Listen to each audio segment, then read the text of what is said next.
Kung bago ka pa lang sa aking YouTube channel, please subscribe at i-hit ang notification bell para updated ka sa aking bagong videos.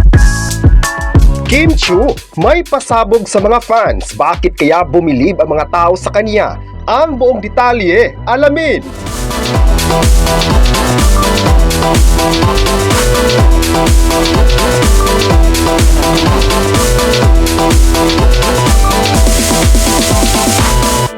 Ngayong hapon, mainit pa rin ang pagsuporta ng mga tao sa Kim Pao. Latest na ngayong January 21, 2026, ang balitang ikinagulat ng mga fans. Nominado kasi ang Kapamilya or Asia's Multimedia Icon sa nakaraang 100 Most Beautiful Faces 2026. Masaya ang actress sa naging nominado sa taong-taong prestiyosong award sa buong mundo. Pumapangalawa si Kim Chiu sa listahan at marami sa mga fans ang nagulat sa nakuhang awards na ito. Sa post nga ng TC, marami sa mga taga-suporta ng Chinita Princess na masaya sa Kapamilya. Sinabi pa ng mga netizens na masaya sila dahil hindi pa rin kumukupas ang pagmamahal at pagsuporta ng tao kay Kim Chiu. Kahit marami ng mga nangyari sa buhay ng Kapamilya actress, ay di pa rin nawawala ang love at support nila. Masabi raw ng mga netizens na tama lang na napili si Kim Chiu dahil isa rin naman siya sa mga artista sa ABS-CBN na bukod sa maganda ay may mga napatunayan na sa showbiz. Marami naman na nagkomento na sana susuportahan pa rin ng mga tao ang Kim Pao, lalong-lalo na si Kim Chiu na grabe talaga ang pag-ingay ng kanyang pangalan.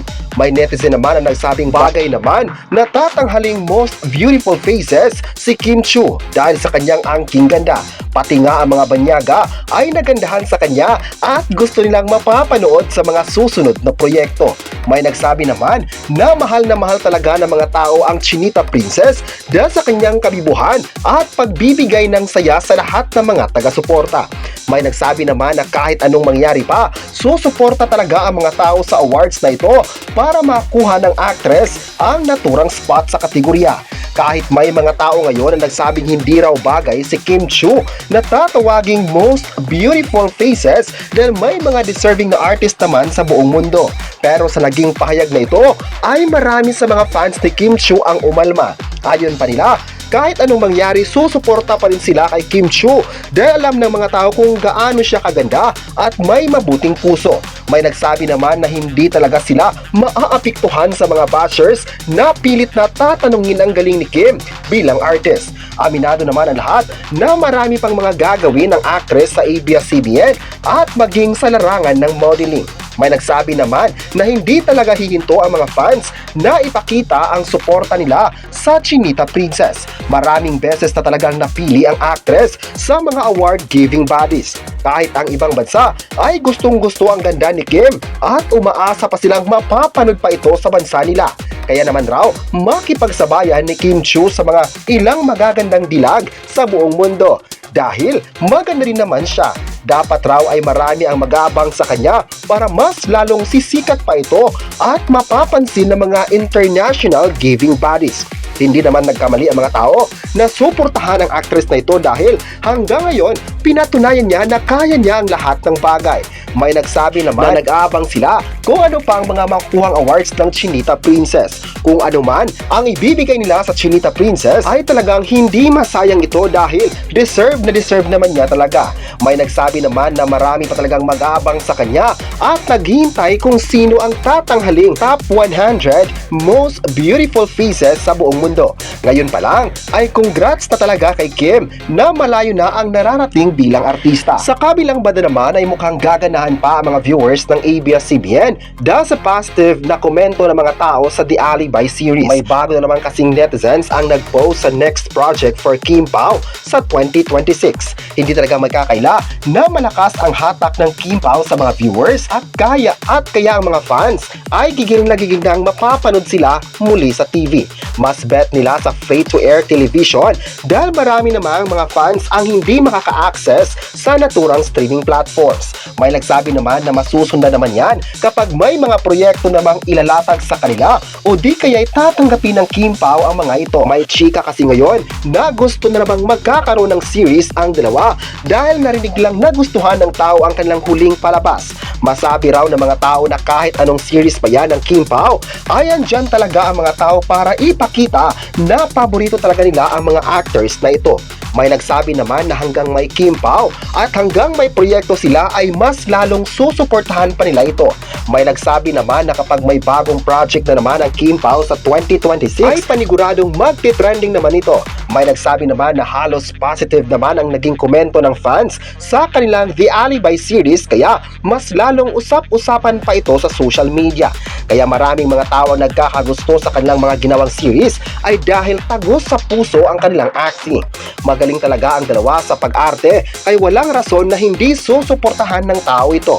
May nagsabi naman na hindi talaga iiwan ng mga tao ang mga susunod na proyekto kung bibigyan man sila ng ABS-CBN. May netizen naman na nagre-request sa Kapamilya Network na sana isa pang proyekto ng Kim Pao ngayong taon para masusubaybayan naman ng mga tao ang dalawang sikat na actors. Grabe talaga ang pagkakabaliw ng mga fans na sundan ang mga bagong ganap ng Kim Pao sa showbiz. May nagsabi namang mga netizen na sana kung may proyekto na ang Kim Pao, dapat yung mga karakter naman na hindi pa nila nagagawa sa mga series. Aminado naman ang lahat na magaling ang Kim Pao ngunit gusto pa nilang makikita kung ano pa ang kayang nila Kim Chiu at Paolo Abilino sa pag-arte. Kung pwede raw ay sana magagawa sila ng action series para sa mga fans. Noon pa man kasi nagre-request na sila na sana makakagawa ng ganong series. Marami naman talaga ang mag-aabang kung sakali na matutuloy na ang nasabing action series. May netizen naman ang nagsabing bet naman talaga ang dalawa kaya hanggang ngayon ay panay ang kanilang request sa pamunuan ng ABS-CBN. Pero alam naman ng lahat na kailanman hindi pinabayaan ng Kapamilya Network ang dalawang sikat na artist na ito dahil sunod-sunod naman ang kanilang mga proyekto. Masabi raw nila na iba ang pakikitungo ng ABS-CBN sa Kim Pao dahil isa din naman sila sa mga artista ng DOS. Pero kahit baguhang artista naman ay nagkaroon pa din ng patas ang kanilang treatment sa bawat isa. Kaya marami sa mga tao ngayon ang believe sa kakayahan ng ABS-CBN para sa kanilang mga artists. More projects pa talaga ang aabangan ng lahat at more kilig pa ang makukuha ng mga tao sa Kim Pao. Ngayong hapon naman ay trending ang hashtag Kim Pao, kilig sa mga fans at Kim Pao Project sa ABS-CBN. Kung may mga pasabog man na gagawin ng Kim Pao sa mga viewers, ito ay ang pagbibigay ng panibagong series para sa kanila. Kaya wag nang magpapahuli sa mga posibleng ilalatag pa sa kanila at kung paano pa mamahalin ng mga tao sina Kim Chiu at Paolo Abilino. Kayo, ano ang masabi nyo na nominado si Kim Chiu sa 100 Most Beautiful Faces 2026? I-comment na kung naganahan ba kayo kay Kim at huwag kalimutang i-subscribe ang ating YouTube channel.